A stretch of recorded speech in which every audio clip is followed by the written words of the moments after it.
Fala pessoal, boa noite, aqui quem fala é o Caio. Primeiro de tudo aí, vamos fazer agora uma leitura de mercado, começando com o Doleta de hoje, né? Hoje é dia 14 de julho de 2022. Primeiro de tudo, né? O dólar abriu em gap, né? De alta, acabou forçando uma descida com um volume financeiro até que baixo, né? Não teve muita arrancada aqui, muita coisa volumosa igual esse tipo de operação, né? Então, ele acabou iniciando com uma queda, marcando um primeiro fundo, não significa automaticamente que é o fundo que a gente vai operar scalper ou alguma coisa do tipo.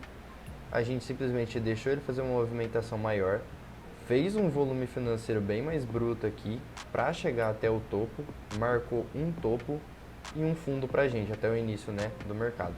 Depois ele veio variando de novo e começou a tocar bem de leve, só que não passava daquele nível, né? Isso marca também uma coisa muito interessante para a gente estar começando a nossa operação de venda no mercado futuro, né? Por quê? Porque o mercado bateu um topo, tentou bater de novo, mas não passa, né?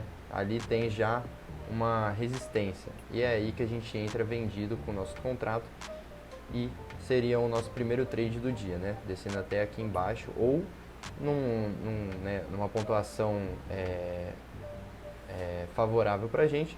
Colocaria até mais ou menos até esse ponto aqui, né? Até o pezinho aqui do candle. Aí se você já fosse um pouco mais ambicioso, até o fundo ou mais ambicioso assim, até mais do que o fundo marcado aqui, né? Que a gente tem aqui, ó. Aí já seria mais ambicioso depois desse fundo aqui que o próprio mercado passou. Bom, depois disso o mercado automaticamente ele já foi manipulando com um volume financeiro bem acelerado de venda, né? Foi um volume bem grande para marcar até o fundo e passar dele, na verdade, né? Rompeu o suporte e acabou fazendo um outro suporte lá embaixo, lá para o meio-dia e meio aqui, como a gente pode ver. Depois disso também ele simplesmente variou nessa mesma faixa, né? Ele foi variando que daria pra gente pegar trades, né, fazer alguns scalpers bem pequenininhos, né, com uma pontuação um pouco menor no dólar. Mas no dólar, querendo ou não, uma pontuação de 6 pontos, 9 pontos já é muito significativa, porque vem um rendimento um pouquinho maior, né? E praticamente foi isso no doleta que aconteceu. Agora, já no mini índice, a gente já tem uma variação ao contrário, né? Porque normalmente o dólar e o mini índice e o mini dólar eles são opostos, né? Quando um está subindo, o outro está descendo. Não é uma fórmula 100% aconselhável para vocês, mas só para vocês terem uma noção, né? Porque ó, vocês podem ver que no dólar ele abriu com um gap de alta, aqui a gente já aparece com um gap de baixa. Lá o gráfico começou, se eu não me engano, a descer também, né? Aqui desceu junto, então para vocês verem um pouco que não é exatamente quando um está descendo, um está subindo, mas essa regra em alguns momentos ela segue, beleza? Só para deixar claro aí para vocês. Então no mini índice aqui a gente já apareceu com um gap já iniciando o mercado com um gap de baixa. Ele já veio com um volume financeiro um pouco mais agressivo, né? Como a gente pode ver aqui um pouco mais abaixo, né? Bem significativo mais para venda, né? A gente está vendo mais vermelhos volumosos do que verdes, fazendo com que todo o mercado descesse, né? O valor veio, desceu, marcou seu primeiro fundo, onde ele parou. E a partir nesse fundo, ele vem, toca uma vez, volta um pouco para cima, tenta tocar de novo, ele rompe, mas volta. Isso significa pra gente o quê? Que normalmente os institucionais estão o quê? Estão pegando posição para depois eles subirem na inversão, né?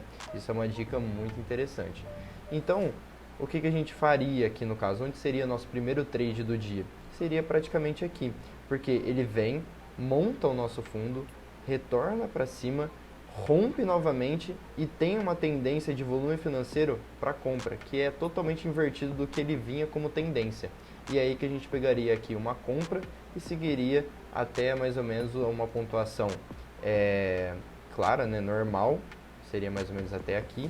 Uma pontuação um pouco mais agressiva já seria até um topo, né, foi o que ele marcou mais acima, ou um pouco mais acima, referente a mais outros topos que ele foi formando, né? Aqui no caso eu estou em 5 minutos, se colocar em 1 minuto vai aparecer outros topos, em 15 minutos também outros, porque o gráfico muda, né, os candles, mas aí vai da sua ganância. Mas no caso, normalmente, se fosse fazer um tradezinho básico, você sairia com uma pontuação muito interessante, que ó, se a gente pegar desse ponto aqui que foi o início, até um trade saudável, 376 pontos, com 5 contratinhos, em 50 minutinhos você já tinha saído com 376 reais. Tranquilo pra caramba. Já um pouco mais agressivo, 703 pontos. Aqui já é um trade bem longo, né? 1h25, né? Nem pelo tempo, né? E assim pela pontuação. Já é um trade bem alongado da pontuação. E mais acima ganancioso ele não foi até essa pontuação, né?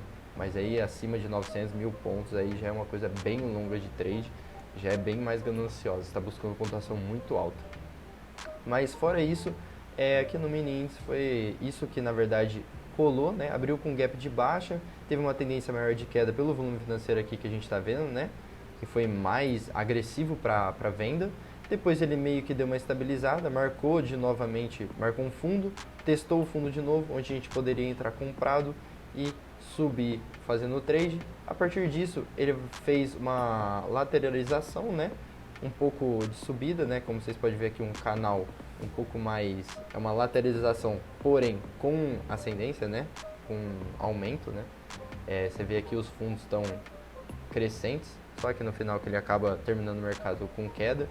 Mas você poderia, dentro dessa lateralização, fazer trades pequenos com pontuações menores, né? Tá buscando menor pontuação para você acabar simplesmente só ir aumentando o seu rendimento durante aquele pregão, né?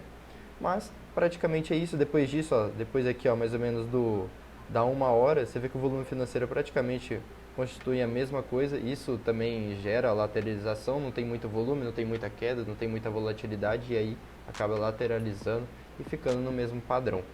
Mas aqui a gente pode ver nitidamente o que o mercado queria, né?